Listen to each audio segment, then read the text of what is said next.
First of all, starting out a story with an apology is not ideal, but I am sorry. I'm coming to you in my time of need. I need your help.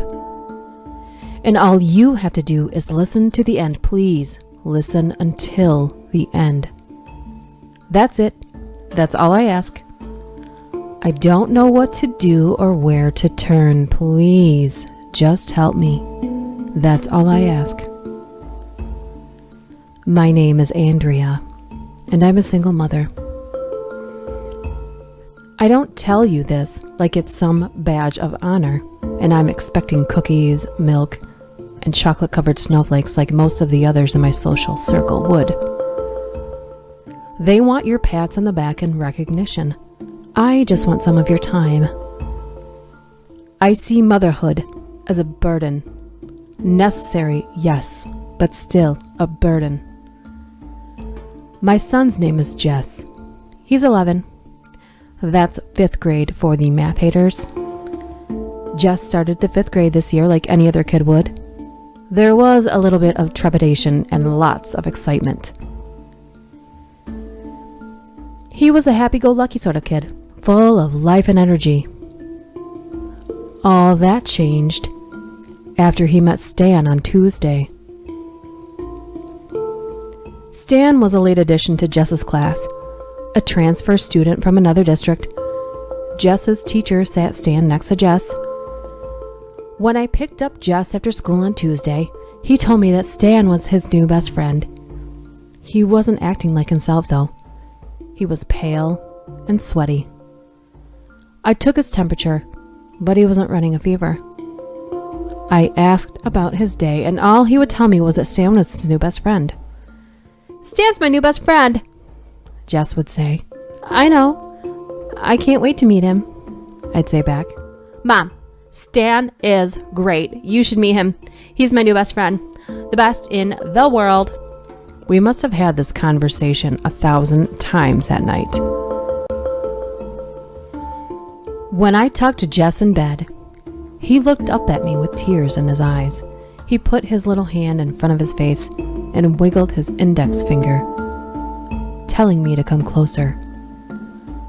I bent over him, and he put his hands on either side of his mouth. You know, the little kid way of telling a secret. I turned my head and he whispered something into my ear that chilled me. At the time, I didn't know why it chilled me, but it did. And he whispered, "You believe me, right, Mom?" I sat back up and looked at him. "Believe you about what, honey?" "Stan," he said. "Stan's my best friend." I nodded and took his temperature once more. Again, he wasn't running a fever.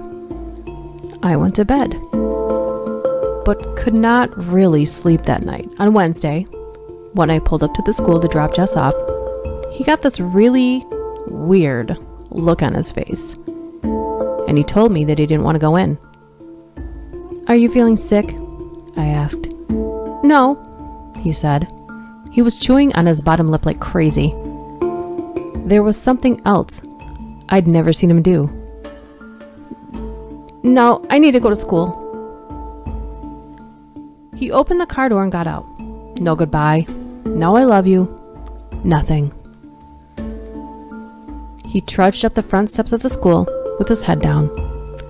I let off the brake and turned away to drive to work. A little boy was standing right in front of my car.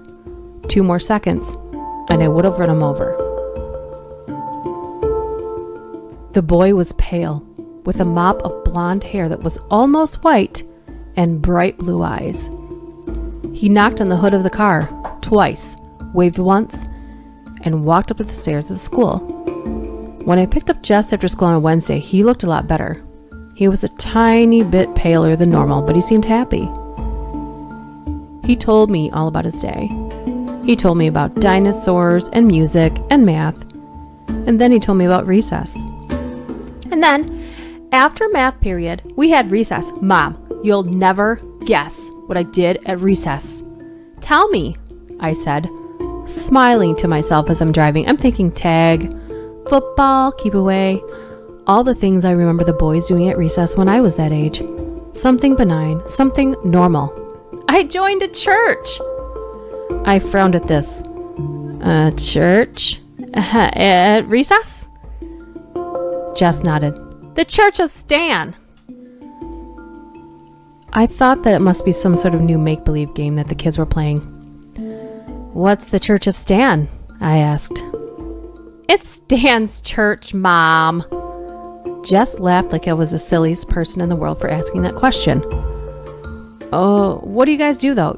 As members? I asked. Lots of stuff. Today though, we just listened to Stan talk. He was saying some funny words and I got sleepy and dozed off. A bunch of us did. I pulled into the driveway at home and we got out. Was that it? I asked. Things sounded weird for sure, but the kids didn't seem to be doing anything wrong. Stan gave us flyers too. Jess pulled out a crinkled up piece of paper and handed it to me.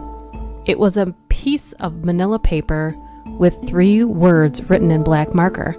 Church of Stan.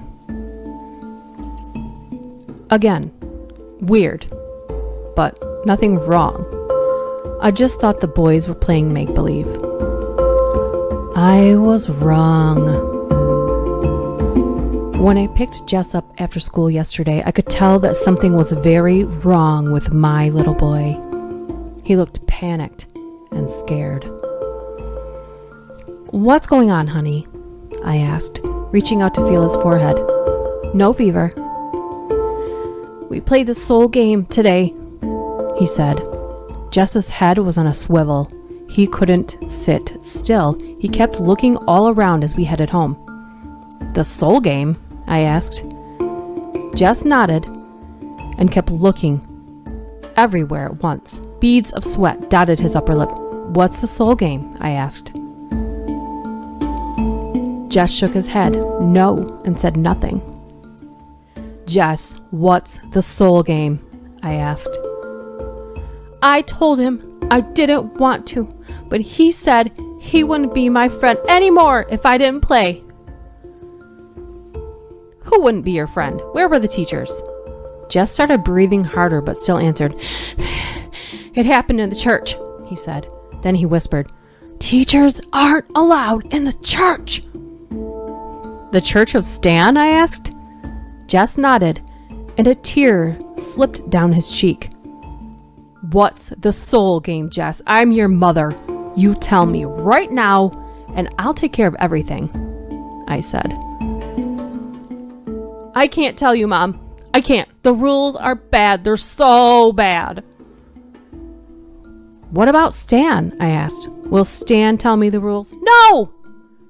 Jess screamed this and scared me half to death. Don't ask him the rules.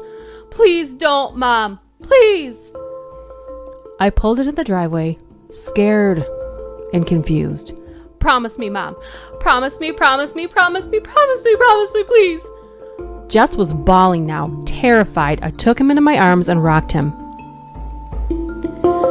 I hadn't rocked him like that since he'd been in kindergarten. He fell asleep in my arms, and I carried him inside. I took him straight to his room and got him ready for bed. He just needs sleep, I kept telling myself. All he needs is sleep. I put him to bed and ate dinner alone. I checked up on him around 9 when I went to bed. He seemed to be sleeping well, so I decided to go to sleep too. I woke up to him screaming at the top of his lungs 18 minutes after midnight last night. I ran to his room, but he wasn't in his bed. I turned on the light, and Jess came flying out of the closet like something was chasing him. He lashed onto my leg and kept screaming. I tried to calm him down and ask what was wrong at the same time. He wasn't making any sense. He kept screaming about the soul game. He was impossible. I kept asking what that was, but he wouldn't tell me. I tried to put him back to bed, but he wouldn't have none of it. Finally, I just took him to my room and he slept in my bed. He fell right to sleep. I was lying on my side watching him, stroking his hair, when he popped open his eyes and stared right into mine. "I'll tell you the rules after school tomorrow, lady," he said. Then he closed his eyes. What was going on with my kid? In the darkness, I stared at the ceiling for a long time before rolling over to my side and staring into the bathroom. You know how when you're on the edge of sleep, sometimes your leg will kick and jerk you awake? Or you'll imagine you're falling, or that you just tripped over something and get jerked awake? That happened to me all last night, only I kept being ripped from sleep by seeing something in the doorway to the bathroom. Every time my eyes would start to slip shut, I'd see the dark outline of something large in the doorway and jerk awake. Of course, nothing would be there, and I would start to fall asleep again. The outline would appear in the doorway once more, but it would be closer to me, like it had taken a baby step. Over and over this happened until morning. This morning on the way to school, Jess seemed out of it, lethargic. I felt the same way. I was even more exhausted. I thought of asking Jess about what he'd said right before he fell asleep, but couldn't. I was afraid it would send him into hysterics again, so I left it alone.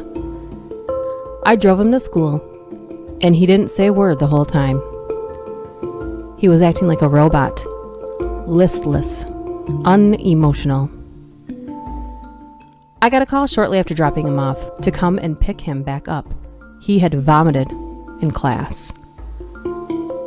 When I picked him up, he was the same. I asked him several questions, but he only gave me grunts in response. The plan at home was to get him changed out of his clothes and take him to the doctor. He didn't say anything until we pulled into the driveway. "Can Stan come over today?" he asked. He stared out the windshield at the garage door. "You're not feeling well, honey. Do you really want him to come over?" I asked.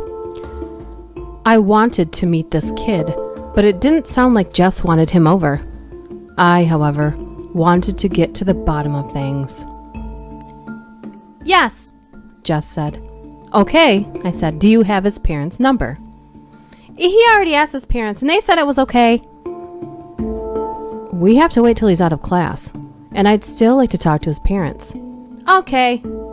Jess got out of the car and we walked into the house.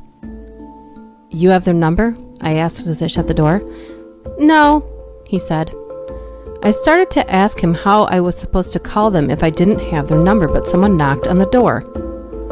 I was still standing right next to it. I opened the door, and standing on my front step was the pale little boy with the blue eyes and mop of white blonde hair that I'd almost run over on Wednesday. A little girl stood next to him with the same complexion. "Yes?" I asked. "Hi, Driz," the little boy said. "Is Jess home?" The little boy standing on my front porch should not have known that name.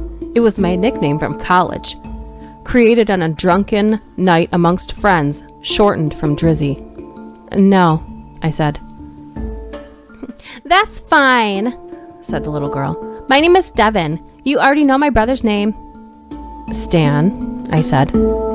The little girl covered her mouth and giggled. Stan smiled and shrugged. "It's quite simple. Rule 1, don't walk past mirrors in the dark. Rule 2, don't leave any doors open when you go to bed tonight. Ask your son what Rule 3 is, and remember, a creak means you're falling behind. A rustle means you've almost lost when the lights go down. Hopefully, you won't see the dark shadow standing in the corner of the room. Hopefully, you won't hear it breathing as your eyes shut and you begin to drift off. Oh, and if you hear a bang, well, hopefully you never hear a bang." Stan turned and walked away with his sister. I stared after them both and shook my head. I wouldn't play their stupid game. I walked into my house and found Jess sitting at the kitchen table crying. "What's wrong?" I asked.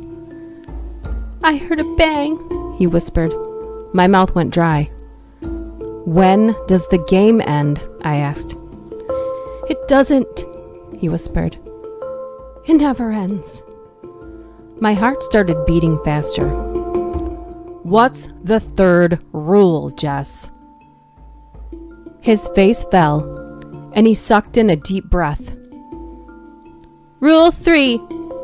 Knowing all 3 rules makes you a player. My stomach dropped. What happens if you lose? When it's dark, you'll hear them coming. They like to let you know when they're getting close. Who? Stan and Devin, Jess said. They'll reach out through the mirrors or open doorways and drag you through. How do you win? I asked. You win if you tell more people the rules to the soul game than the person that told you does. Sorry, but thanks for helping, really. As for me, I'm going to enjoy my newfound freedom. And I hope you enjoy your night.